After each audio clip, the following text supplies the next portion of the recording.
সেমিফাইনালে ফ্রান্সের বিপক্ষে শুরুতেই গোল করে ইতিহাস গড়ল স্পেন।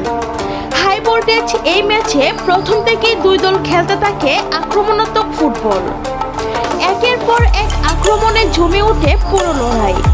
অবশেষে ম্যাচের 19তম মিনিটে ঘটে গুরুত্বপূর্ণ একটি মুহূর্ত। দুর্দান্ত ড্রিবলিং করে ডি বক্সে ঢুকে পড়েন লামিন ইয়ামাল। ঠিক তখনই ফ্রান্সের এক ডিফেন্ডারের ফাউলের শিকার হন তিনি।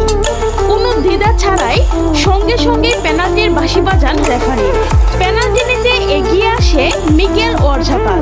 আত্মবিশ্বাসী শটে তিনি বল জড়িয়ে দেন জালে। গোলরক্ষকের কিছুই করার ছিল না। সেই গোলে 1-0 ব্যবধানে এগিয়ে যায় স্পেন। গোল হজম করার পর আরও আক্রমণাত্মক হয়ে ওঠে কিলিয়ান এমবাপ্পের ফ্রান্স। আর অন্যদিকে স্পেনও পাল্টা আক্রমণে ব্যস্ত রাখে প্রতিপক্ষকে। দুই দলের দারুণ লড়াইয়ে ম্যাচটি পরিণত হয়েছে সত্যিকারের হাড্ডাহাড্ডি এক যুদ্ধে।